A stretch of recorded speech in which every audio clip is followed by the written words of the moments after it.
I'm Abigail Mitchell, 29 years old, standing at the crossroads of broken family ties and unexpected fortune. My parents made it crystal clear I'd inherit nothing after years of disappointing them. Then 3 months after my beloved grandma Beatrice passed away, her lawyer called with news that changed everything. A $2 million inheritance earmarked just for me. If you've ever felt underestimated by family, you'll understand why my hands trembled holding that phone. Before I share how my grandmother's final gift transformed my life, drop a comment letting me know where you're watching from, hit that like button, and subscribe to hear more stories about family secrets and unexpected twists of fate. Growing up in Portland, Oregon, my childhood looked picture-perfect from the outside. Our 2-story colonial house in an upscale neighborhood, complete with manicured lawn and luxury cars in the driveway, projected the image my parents worked tirelessly to maintain. My father, Gerald, was a cardiovascular surgeon at Portland Memorial, known for his steady hands and imposing presence. My mother, Judith, ran a high-end interior design business catering to the city's elite. Together, they created a household where appearances mattered above all else. From my earliest memories, family dinners centered around my father's accomplishments at the hospital or my mother's latest prestigious client. The conversation always circled back to their expectations for me: medical school, following in my father's footsteps, securing the Mitchell family legacy in Portland's medical community.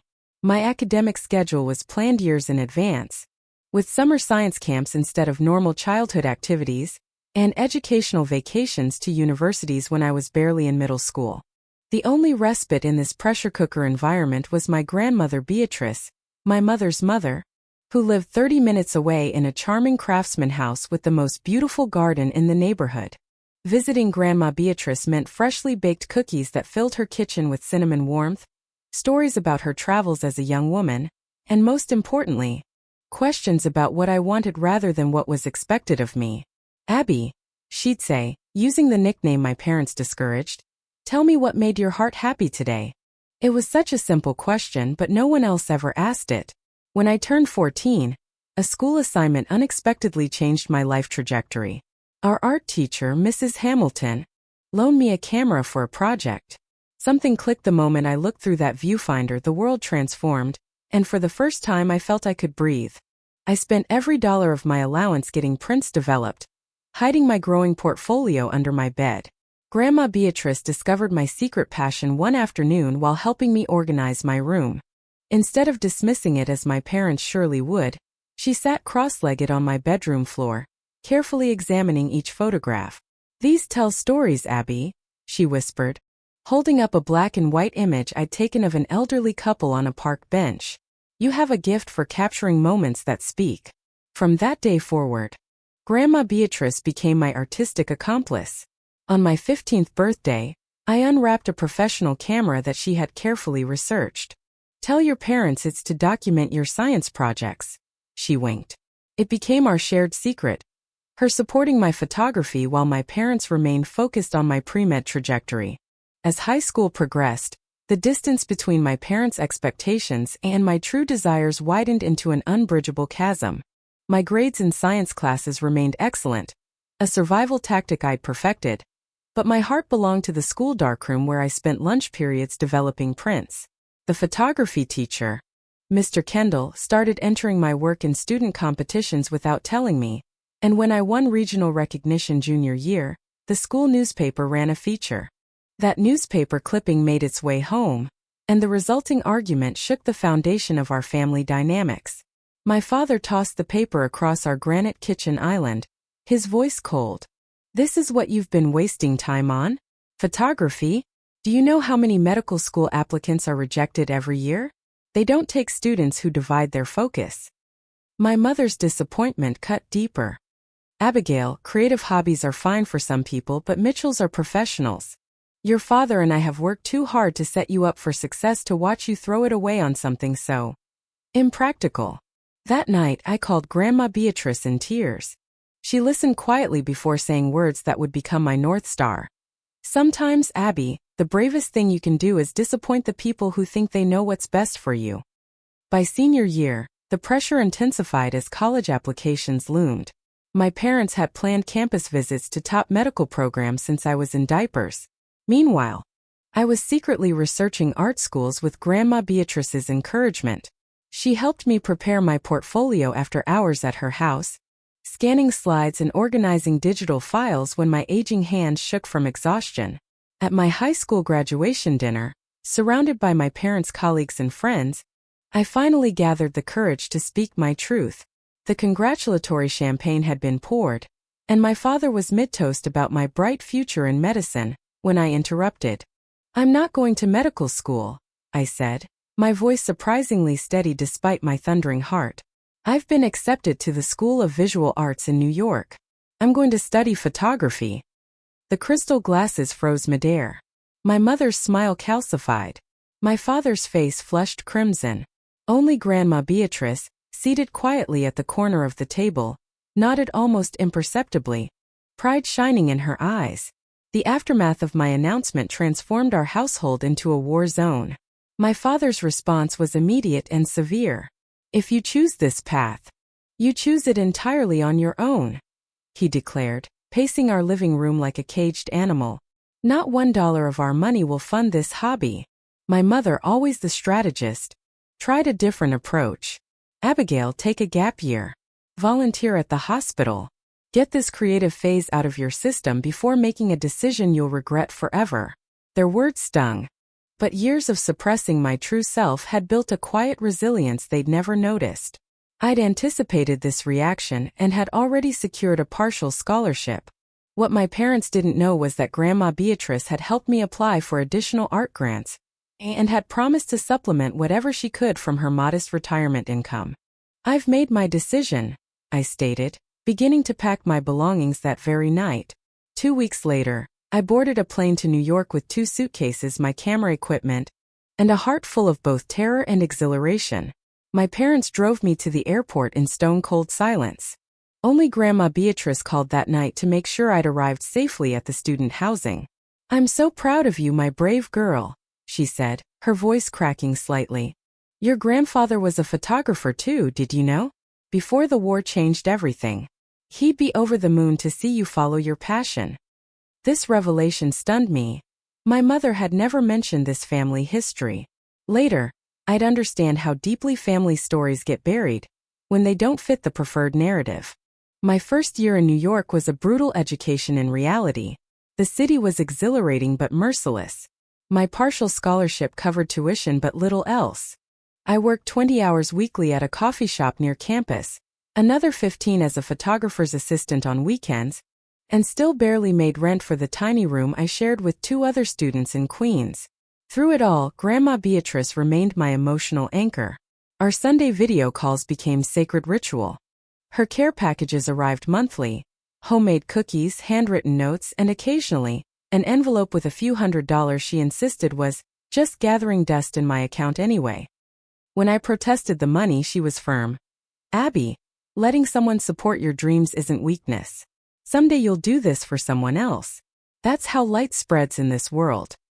While my artistic skills flourished under dedicated professors, my relationship with my parents withered to obligatory holiday calls that grew increasingly strained. Each conversation inevitably circled back to the same question: "Are you ready to come home and get serious yet?" During sophomore year, my work caught the attention of a visiting gallery owner. She included 3 of my urban landscape photographs in a group exhibition featuring emerging photographers. When the show received mention in a small arts publication, I sent the clipping to my parents, hoping for some acknowledgement. My mother's response was telling. "That's nice, dear. Your cousin Samantha just got accepted to Johns Hopkins Medical School. Aunt Patricia is so proud." The pattern continued through my college years. Each achievement in my chosen field was met with dismissive responses or redirected conversations. Meanwhile, Grandma Beatrice collected every exhibition announcement, every school project, creating a meticulous archive of my developing career. In my final semester, I won the department's prestigious Emerging Artist Award, which included a summer mentorship with a renowned documentary photographer. The recognition came with a small grant and, more importantly, professional connections that could launch my career. I called my parents, allowing myself to hope that this tangible success might finally bridge our divide. "That's wonderful," my father said, his voice flat. "But these art connections won't provide health insurance or retirement security." The final breaking point came at my college graduation. Despite sending invitations months in advance, my parents called the day before to explain they couldn't attend due to an unmissable hospital fundraiser. I sat among peers surrounded by proud families, an empty seat on either side of me, fighting back tears behind my graduation cap. Then, just as my name was called, I heard a distinctive whoop from the audience. There, struggling down the aisle with her cane but beaming with undisguised joy, was Grandma Beatrice. She had made the cross-country journey alone, at 78 years old, refusing to miss this milestone. As I crossed the stage, degree in hand, I made a decision. I would stop seeking approval from those unwilling to give it. My parents' absence spoke volumes about their priorities, while Grandma Beatrice's presence, despite physical difficulty, showed what true support looked like. After graduation, contact with my parents dwindled to perfunctory birthday calls and tense Thanksgiving visits every other year. Each interaction left me emotionally drained, as they continued to refer to my career as still doing that photography thing regardless of my professional progress. Post-graduation reality hit hard. The New York photography world wasn't exactly rolling out the red carpet for another art school graduate, with a portfolio of promising but limited work. The summer mentorship provided valuable experience but ended with no job offer, just a good reference and advice to keep building your portfolio. I moved from student housing to a tiny Brooklyn apartment shared with 3 other creative types: a dancer, a writer, and a graphic designer. All of us scrambling for gigs while working service jobs to make rent. My bedroom was barely large enough for a twin bed, and the small desk where I edited photos late into the night after waitressing shifts. Those early professional years taught me the unglamorous reality behind every creative career. I interned without pay at a commercial photography studio, carrying equipment and adjusting lighting for photographers who barely remembered my name. On weekends, I shot engagement photos and family portraits at rates far below market value, just to build my client base. Through the lean months when ramen became a dietary staple, Grandma Beatrice's support never wavered. Her modest checks arrived with unfailing regularity, always accompanied by notes that fueled my persistence. "Your grandfather waited 7 years before selling his first major photograph. Talent requires patience, but it always finds its light." When I protested that I couldn't keep accepting her money, she responded with characteristic wisdom. "Abby, money is just a tool. Some people use it to control, others to liberate. Let me choose how I use mine."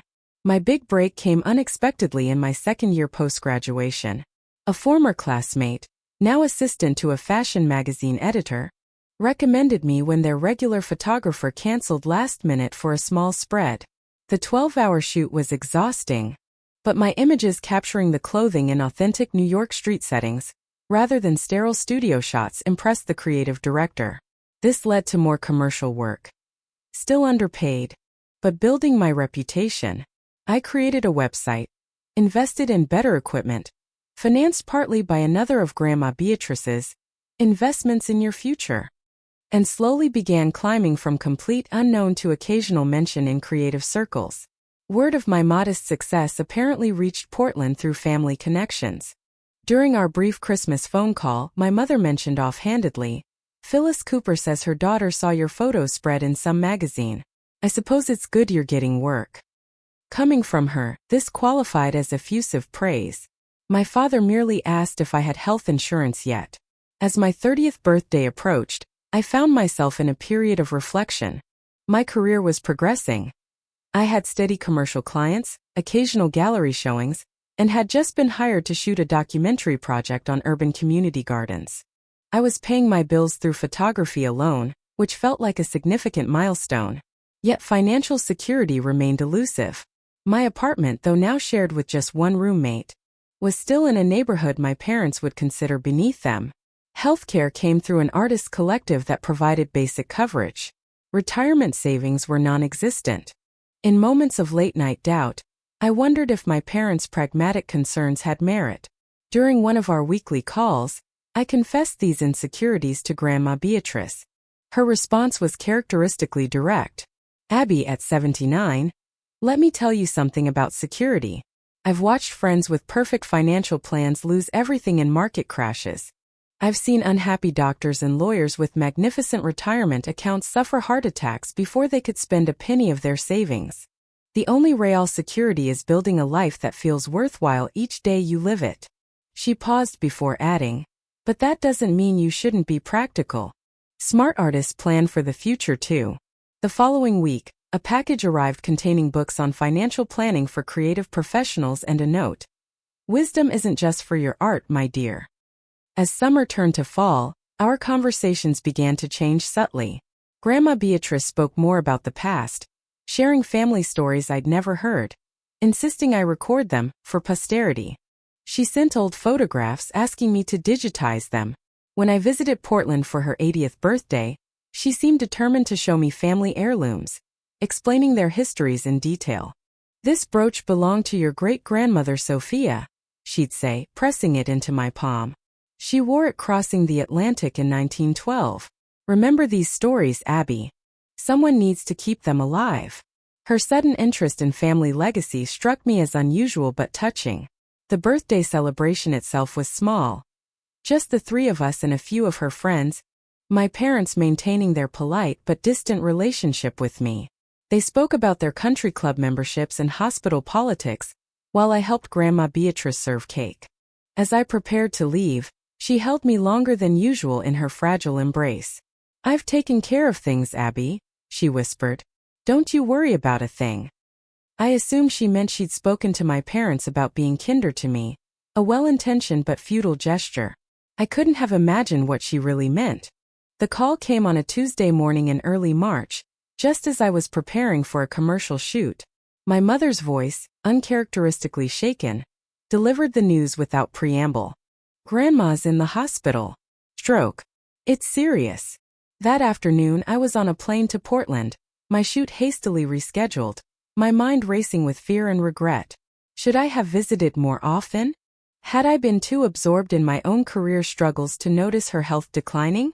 Portland Memorial's sterile corridors brought back childhood memories of waiting, while my father completed his rounds. Now, those same hallways led to the stroke unit where Grandma Beatrice lay. Suddenly small against white hospital linens, her vibrant spirit dimmed but not extinguished. The tension with my parents crystallized immediately in the hospital room. My mother's greeting cut deep. Well, you finally made it. She's been asking for you for hours. My father added, we've been here all day. Some of us couldn't just drop everything and fly across the country. I swallowed my defensive response, focusing instead on the frail hand reaching toward me from the hospital bed. Grandma Beatrice's eyes lit with recognition, though her speech was slurred from the stroke's effects. My Abby, she managed, squeezing my fingers with surprising strength. You came. The neurologist explained that while the stroke had been significant, Grandma Beatrice was stable. Recovery would be slow with uncertain outcomes. What was certain was that she couldn't return to living alone. My parents immediately began discussing nursing home options. I interrupted their clinical assessment of facilities. What if I stay at her house and help her recover? I can work remotely for a few weeks. My mother's dismissive laugh stung. And what about your little photography jobs? Grandma needs professional care, not an artist with a flexible schedule. Before I could respond, Grandma Beatrice's voice rose with surprising clarity. Abby stays. At my house. I decide. The matter was settled, not by my parents' medical connections or my offer, but by Grandma Beatrice's unwavering determination. The next day, I canceled my return flight and moved temporarily into her Craftsman home, converting the downstairs study into a makeshift bedroom since she couldn't manage the stairs. Those weeks became the unexpected gift of uninterrupted time, with the person who had always seen me clearly. Between physical therapy appointments and medication schedules, Grandma Beatrice insisted we sort through old photographs and keepsakes. Life gets messy at the end, she said one afternoon, directing me to pull down album after album from high shelves. Better to share these stories while I still can. She narrated family history as we turned pages, The great-uncle who disappeared during Prohibition only to resurface years later in California with a new identity. The cousin who danced with Bob Hope. The grandmother who secretly funded her brother's education when their father refused. Family is complicated, she mused, pointing to a wedding photo where the bride and groom stood stiffly apart. Those two hated each other by their 5th anniversary but stayed married 50 years. Appearances matter too much in this family. When she tired, I'd photograph the objects she deemed important. The Art Deco jewelry box from her mother, the collection of vintage cameras that had belonged to my grandfather, the first edition books carefully preserved in glass-fronted cabinets. Document everything, she insisted. Someone should remember what matters. As April bloomed in her neglected garden, Grandma Beatrice's health improved enough for short walks around the neighborhood. But the underlying decline was unmistakable. One evening, as spring twilight painted her sitting room in gentle lavender, she patted the sofa beside her. "Abby, I need to tell you something important. I've made arrangements. Mr. Donovan has the papers." "Who's Mr. Donovan?" I asked, adjusting her shawl around thin shoulders. "My lawyer. Smart man. Very thorough. When the time comes, he'll explain everything." She patted my hand. "Just remember, I've made my choices with clear eyes and full heart." Before I could press for details, she changed the subject, asking about my latest photography project. The moment passed, but her words lingered in my mind. By late April, my parents' patience with my extended stay wore thin. They began dropping by unannounced, bringing brochures for assisted living facilities, speaking about Grandma Beatrice as though she weren't in the room. "Mother needs full-time professional care." My mother insisted during one such visit. "You have a life in New York. This arrangement isn't sustainable." What she really meant became clear when she cornered me in the kitchen. "People are talking, Abigail. They're saying you're hanging around hoping for an inheritance." The accusation felt like a physical blow. "That's disgusting," I hissed. "I'm here because I love her." "Love doesn't pay for premium care," my father interjected, entering with coffee cups. "Your mother and I are being practical. We're her actual family. Not just the granddaughter who visits when it's convenient." I started to retort but stopped when I saw Grandma Beatrice standing in the doorway, leaning on her walker, her expression a mixture of sadness and resolve. "Enough," she said quietly. "Judith, Gerald, Abby is here because I asked her to be. She stays as long as I want. This is still my house, my life." My parents retreated, but the confrontation took its toll. That night, Grandma Beatrice seemed especially tired, asking me to read aloud from her favorite poetry collection until she drifted to sleep. In the quiet hours that followed, I wandered through her house, touching the objects that defined her life, books well worn from multiple readings, the piano she played daily until her hands grew too arthritic, photographs spanning decades of family history. I realized with sudden clarity that this house contained not just a person's possessions, but the physical manifestation of her values, her choices, her perspective on what made life meaningful. The following week brought a rapid decline. Grandma Beatrice's doctor recommended hospice care, confirming what we'd begun to suspect. She was not recovering but preparing for a final journey. With quiet dignity, she refused further hospital visits, choosing instead to remain in her beloved home.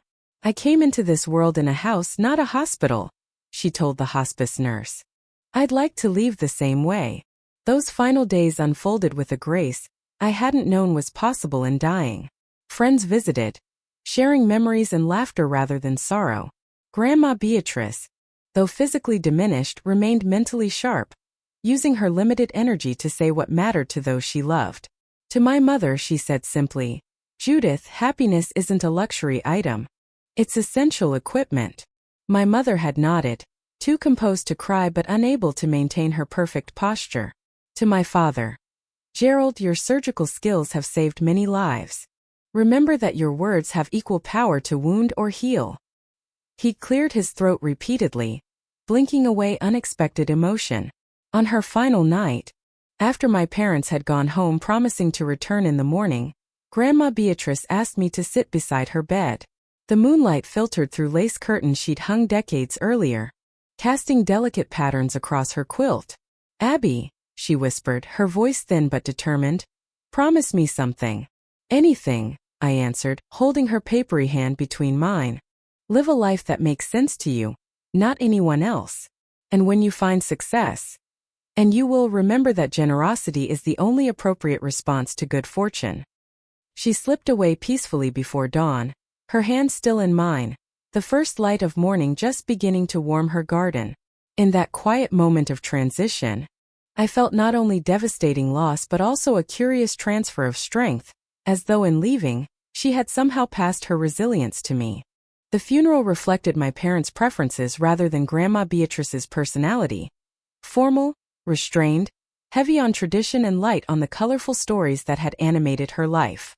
They overruled my suggestions for music she had loved, photos capturing her adventure-filled youth, readings from her favorite poets.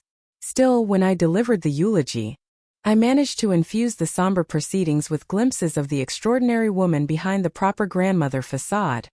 Her midnight cookie baking sessions when she couldn't sleep, her collection of snow globes from places she'd traveled, her habit of sending anonymous flowers to people she thought needed cheering up. At the reception afterward, held in my parents' immaculate home rather than Grandma Beatrice's garden as she would have preferred, my father pulled me aside, a glass of expensive scotch in hand.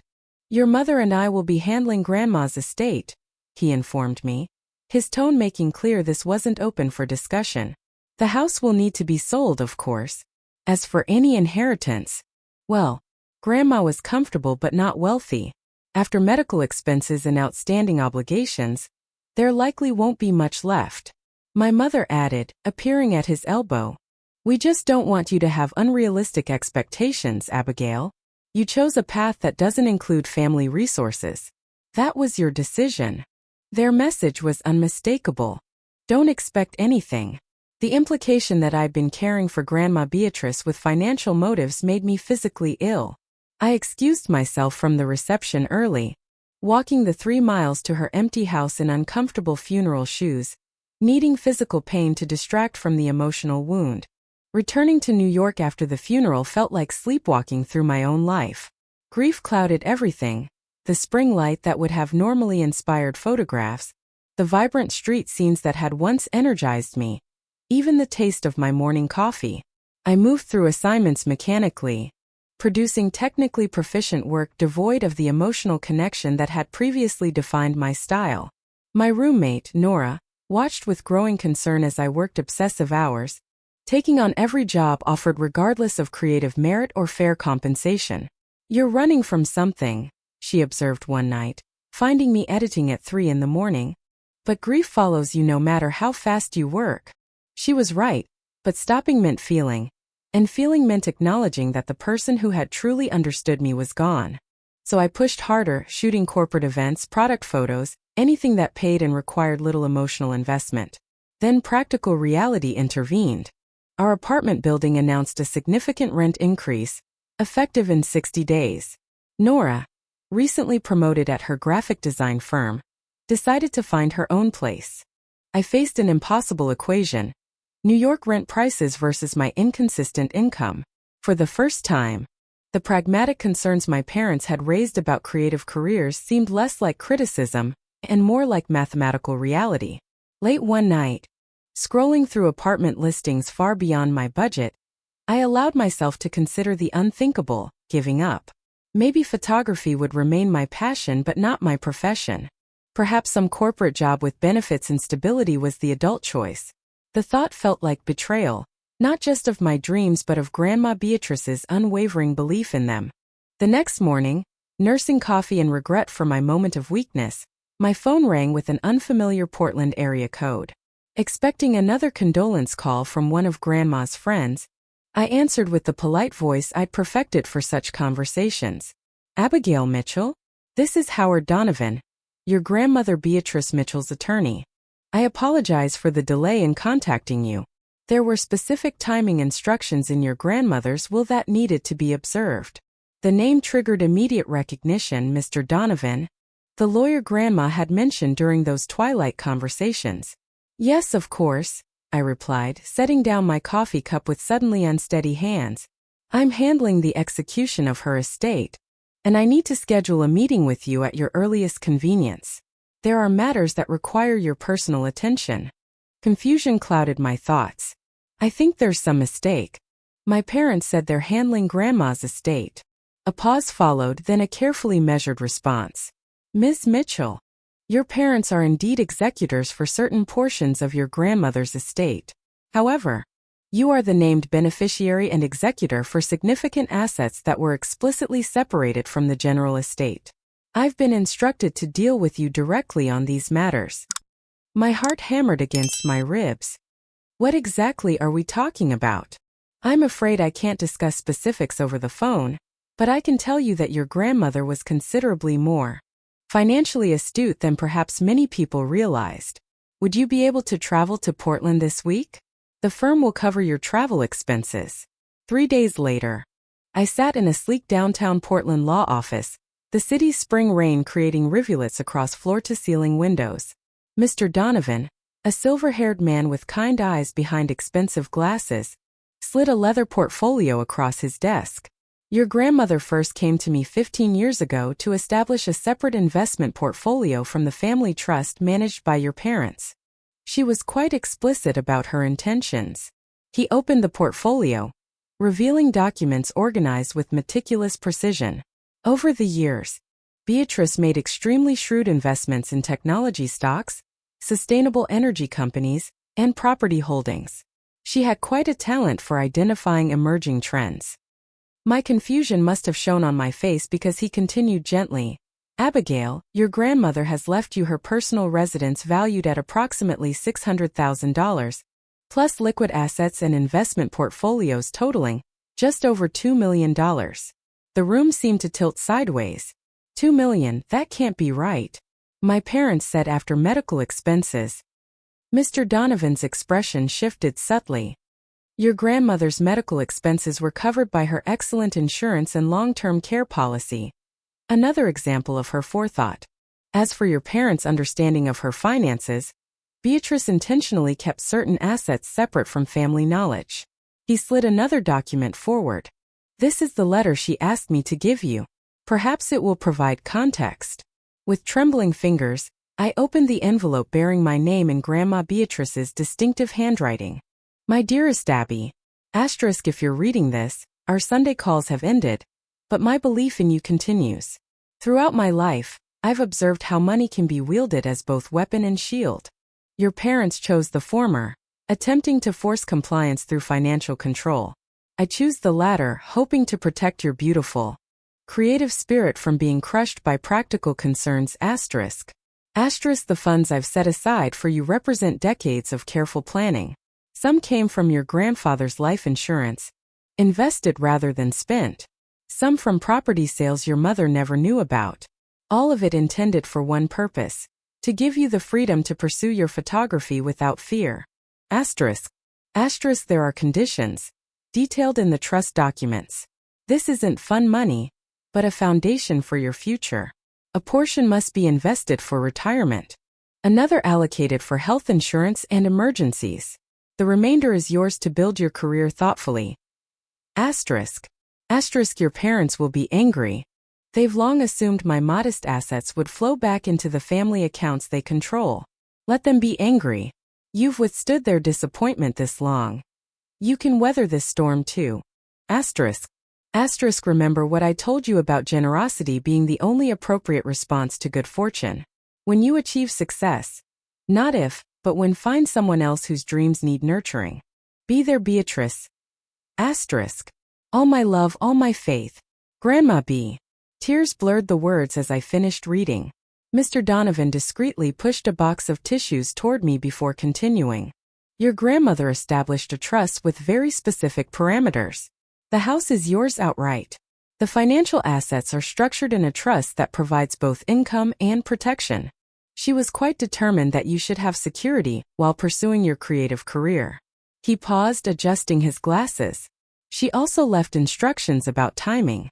She specifically wanted this meeting to occur 3 months after her passing, enough time for grief's initial shock to subside, but before any rash decisions about your future might be made. The realization that Grandma Beatrice had planned so carefully, had anticipated even the timing of my career doubts, brought fresh tears. She had seen me clearly to the very end. "There's one more thing," Mr. Donovan added, pressing a button on his desk phone. "Your grandmother recorded a video message. She asked that you view it privately. But I've been instructed to show it to both you and your parents together if certain complications arise." Complications? His diplomatic smile didn't reach his eyes. "In my experience, unexpected inheritances often create family tension. Your grandmother anticipated potential challenges to her wishes." As if summoned by our conversation, my phone lit up with my mother's number. I showed the screen to Mr. Donovan, who nodded knowingly. "I suspect news travels fast in legal circles. Are you prepared for this conversation?"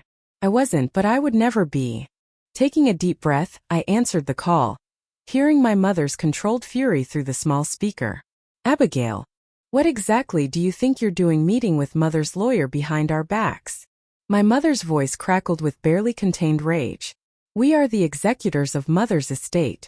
Any meetings with her attorneys should include us."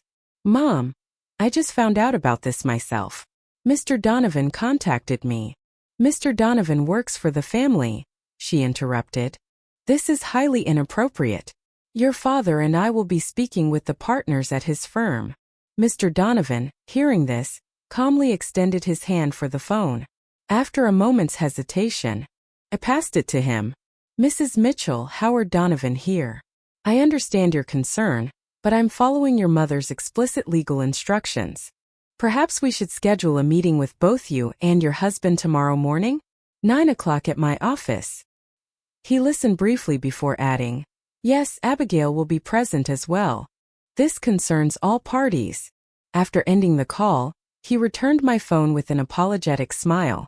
"Family estate matters can be challenging. Your grandmother prepared me well for this scenario." That evening, alone in Grandma Beatrice's house, my house now, a concept still impossible to grasp, I wandered from room to room, seeing the space with new eyes. The antique writing desk where she'd penned countless letters. The kitchen where she'd taught me to bake her famous snickerdoodles. The reading nook where she'd spent evenings with classics and contemporary novels alike. This wasn't just a valuable piece of real estate. It was the physical embodiment of her independent spirit. I realized now why she'd been so intent on showing me family treasures during my last visits. She'd been preparing me to become their caretaker. Sleep proved elusive as I anticipated the morning's confrontation. My parents had used money as a control mechanism my entire life, withholding it when I defied their expectations, dangling future security as incentive for compliance. What would they do when they discovered their leverage had evaporated? Mr. Donovan's office seemed smaller with 4 people in it. My parents arrived precisely at 9, both dressed as though attending a high-stakes business negotiation. My mother's cream-colored suit and pearl earrings contrasted with my simple black dress, the only professional attire I'd packed for this unexpected trip. My father spoke first, addressing Mr. Donovan while barely acknowledging my presence. "We'd like to understand exactly what's happening here. As Beatrice's daughter and son-in-law, we were under the impression that her estate would be handled through the family trust." Mr. Donovan maintained his professional composure. "Mrs. Beatrice Mitchell established 2 separate legal entities. The family trust, which you oversee, contains certain properties and accounts. However, 15 years ago, she created an independent trust and investment portfolio specifically designated for Abigail." "That's absurd," my mother interjected.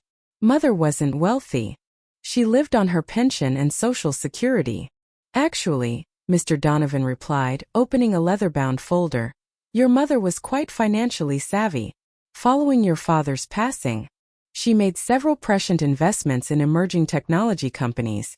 Additionally, she maintained a separate real estate portfolio unknown to the family trust." My father leaned forward, his surgeon's precision evident in his clipped words. "We'll need to review all documentation. Mother was in her late 70s when she supposedly created this separate trust. Her competency could certainly be questioned." The implied threat hung in the air. They would challenge Grandma Beatrice's mental capacity, rather than accept her decisions. Mr. Donovan's smile remained unchanged, but his eyes cooled noticeably. I anticipated this concern.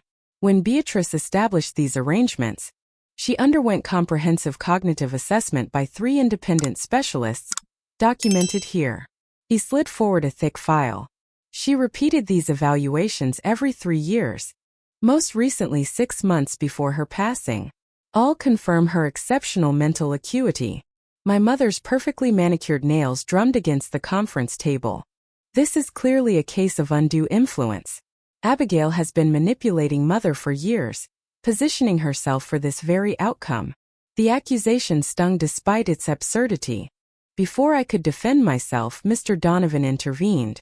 Mrs. Mitchell, your mother anticipated these allegations as well. She asked me to share something with you if this situation arose. He pressed a button on a remote control, and a large screen descended from the ceiling. Grandma Beatrice's face appeared, recorded perhaps 6 months before her stroke. She looked directly into the camera, her silver hair neatly styled, her expression resolute. Judith, Gerald, if you're watching this, it means you're challenging my decisions regarding Abigail's inheritance. I'm disappointed but not surprised. My mother's sharp intake of breath was audible in the silent room. Let me be absolutely clear, Grandma Beatrice continued. This is my choice, made with full mental faculty and without any influence from Abigail, who knows nothing about these arrangements. She adjusted her reading glasses, lifting a document. I've chosen this path for several reasons. First, you both receive substantial financial support throughout your adult lives. The down payment for your first house, Gerald's medical school loans, Judith's business startup costs, and the Sun River vacation property you enjoy. These gifts totaled over $1 million over the years. My parents exchanged uncomfortable glances. This was news to me. Second, you attempted to control Abigail through financial manipulation, a tactic I find reprehensible. When she showed artistic talent, you threatened to withdraw support unless she abandoned her passion for your approved path. Grandma Beatrice's voice softened slightly. I love you, Judith. You're my daughter. But I cannot condone how you've prioritized appearances and status over Abigail's authentic self. Gerald, your financial support of Abigail should have been unconditional, not a tool for compliance. She lifted another document. This inheritance represents my belief in Abigail's chosen path, and my desire to correct the imbalance you created. The documentation includes psychological evaluations confirming my mental competence, witness statements regarding my independent decision-making, and detailed financial records proving these assets were mine alone to distribute. Her final words landed with quiet authority. You may contest this if you choose, but consider the public nature of such proceedings, the exposure of family matters in open court, and the damage to the very appearances you've worked so hard to maintain. I suggest you accept my decision with the grace I know you're capable of showing. The video ended, leaving the room in stunned silence. My father recovered first, his voice tight with controlled anger. This is preposterous. Mother clearly had no idea about proper financial planning. $2 million for someone with no business experience? The money will be gone in 5 years. Mr. Donovan closed his folder deliberately. The trust structure addresses those concerns. Abigail receives quarterly income with oversight from financial advisors. Major withdrawals require approval from the trust committee. Your mother designed these protections carefully. My mother turned to me, her eyes cold. So this was your end game all along. All those visits, those long phone calls, positioning yourself as the devoted granddaughter while your cousins barely had time for her. Something snapped inside me. The last thread of hope that my parents might someday see me clearly, love me unconditionally. I rose from my chair, steadier than I felt. I loved her. I said simply, that's all this has ever been about. I loved her for herself, not for what she could give me. Something you might want to try sometime. How dare you? My mother began. But I continued, years of suppressed feelings finally finding voice. Grandma Beatrice supported my dreams not because she thought I'd become rich or famous, but because she believed dreams matter. She gave me courage when you gave me ultimatums. She celebrated my successes while you were busy pointing out how I still wasn't measuring up. I gathered my portfolio, surprising myself with my steady hands. You've spent my entire life trying to make me small enough to fit inside the box you designed. Grandma spent her life trying to show me how big the world could be if I had the courage to explore it. My father stood abruptly. This discussion isn't over. Our attorneys will review everything. Mr. Donovan remained seated, unperturbed. Of course. They'll find everything in perfect order. The trust is ironclad, the documentation extensive. Mrs. Mitchell was nothing if not thorough. My parents departed without further acknowledgement of me, the heavy office door closing firmly behind them. In their wake I felt not triumph but a curious mixture of sadness and liberation. They may still contest the will, Mr. Donovan warned, gathering his papers. But your grandmother's preparation makes their success highly unlikely. So, prepare yourself for difficult family dynamics ahead. I nodded, thinking of holiday gatherings that would now never occur. Family ties permanently severed. Yet alongside that loss lay the profound gift of financial freedom. Not to live extravagantly, but to pursue my passion without the constant specter of economic insecurity. As I left the office, Portland's persistent rain had given way to tentative sunshine, the city's famous roses beginning their spring display. Standing on the sidewalk outside the imposing legal building, I felt Grandma Beatrice's presence as clearly as if she stood beside me, her hand on my shoulder, her voice in my ear. Now, my girl, go make something beautiful of this gift. The magnitude of my new reality didn't fully register until the following morning when I woke in Grandma Beatrice's house, my house, and faced the practical implications of sudden wealth. $2 million plus valuable real estate seemed simultaneously enormous and frighteningly finite. I'd watched enough documentaries about lottery winners who ended up bankrupt to know that money without wisdom disappears quickly. My first call wasn't to a luxury car dealership or travel agent, but to Leila Santos, the financial advisor Mr. Donovan had recommended. I don't want to be one of those inheritance horror stories, I told her during our initial consultation. I need to understand how to make this last. Leila, with her straightforward manner and lack of financial jargon, became my guide through the unfamiliar terrain of investment portfolios, tax implications, and long-term financial planning. Under her guidance, I established a structured approach. 40% of the inheritance went into conservative long-term investments for retirement, 20% into more aggressive growth funds, 15% allocated for health insurance and emergencies, and the remainder available for thoughtful career investment. Your grandmother created a foundation, not a windfall, Leila observed during one of our sessions. She's given you financial security, so you can take creative risks without fear of ending up homeless. This perspective shaped my decisions in the months that followed. Rather than immediately returning to New York, I temporarily moved into Grandma Beatrice's house, using the quiet Portland space to recalibrate my life and career. The familiar rooms became both comfort and creative laboratory as I sorted through her belongings. Not just to decide what to keep or sell, but to document her life through my photography. Each object told a story. The collection of hand-painted teacups from her travels, the surprisingly valuable first edition books hidden among paperback mysteries, the carefully preserved letters from my grandfather during his military service. I photographed everything, creating a visual archive of her life that became my most personal project yet.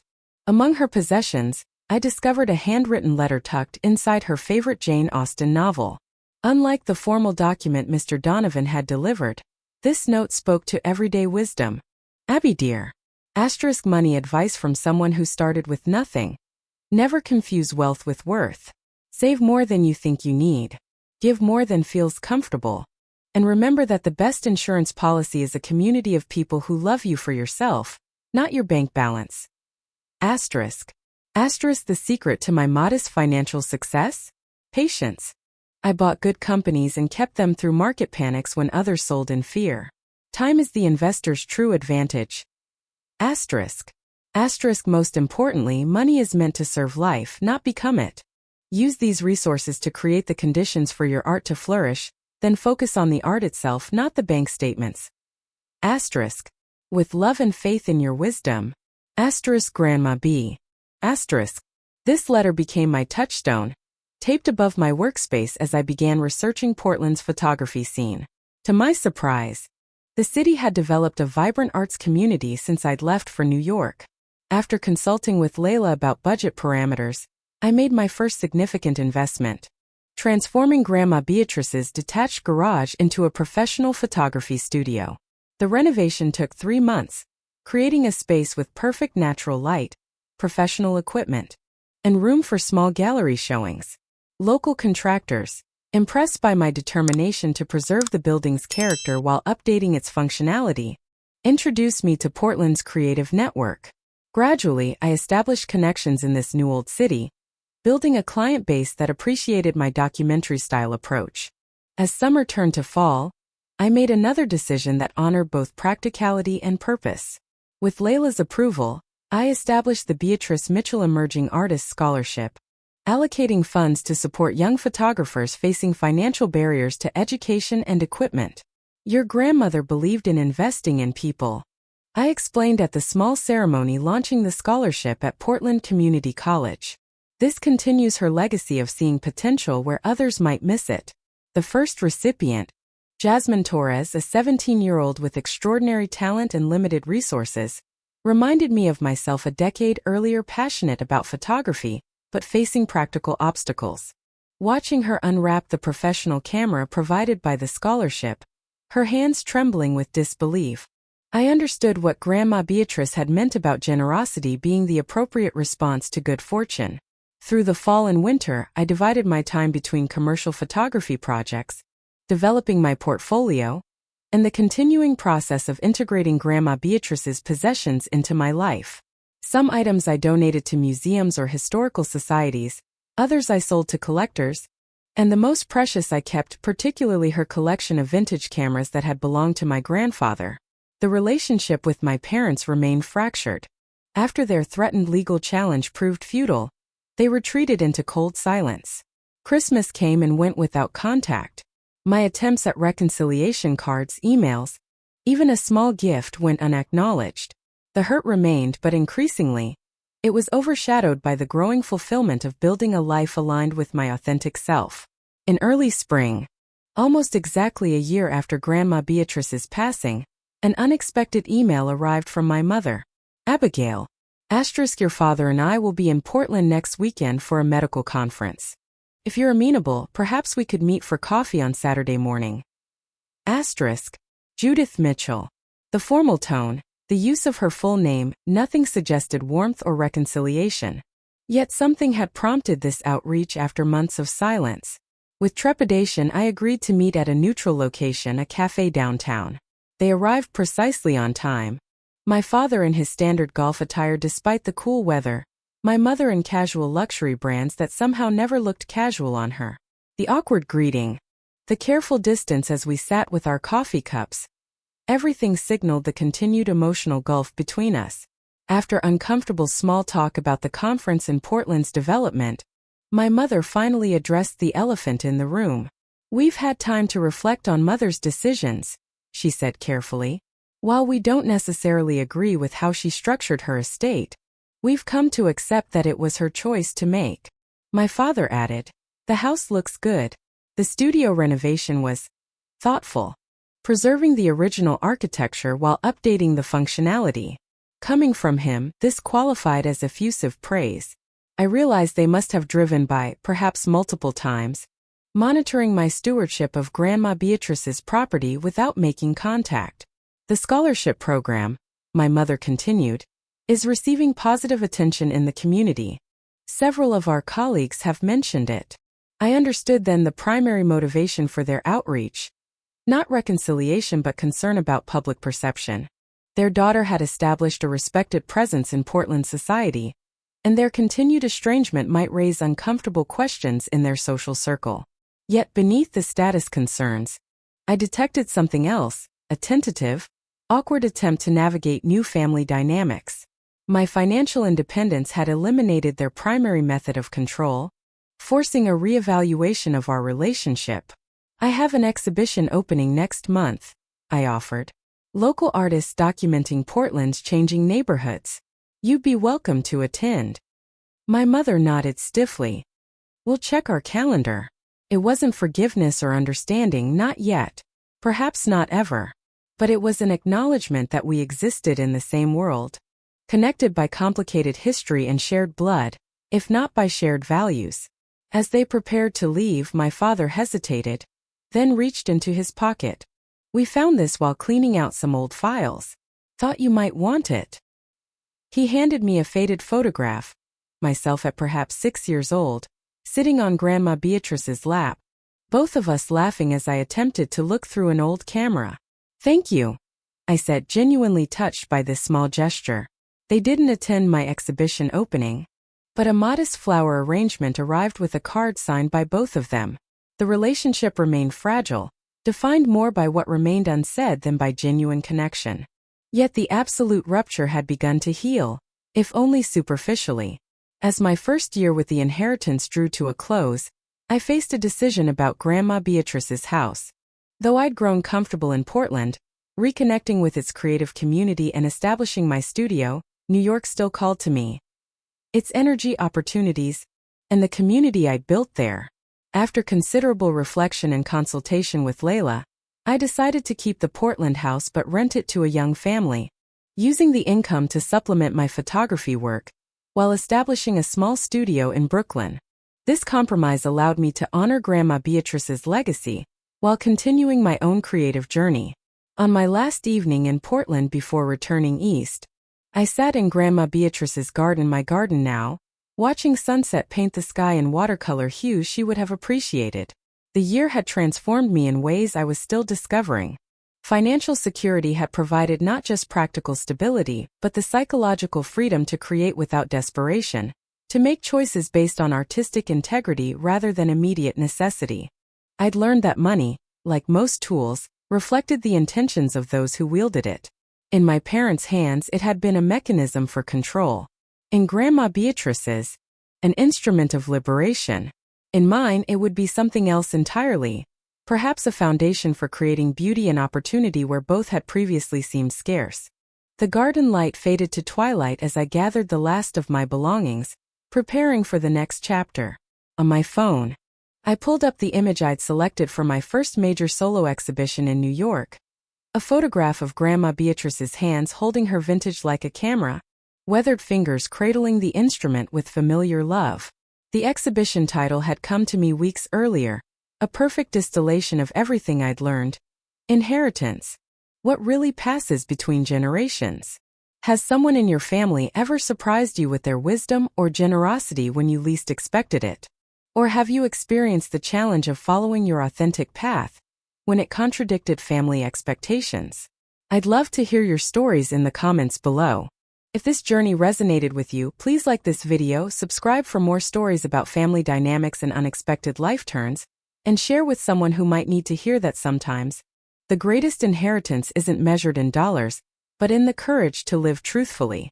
Thank you for joining me in honoring my grandmother's memory today. Until next time, remember that the most valuable legacy we leave isn't in our bank accounts, but in how we've loved and supported others.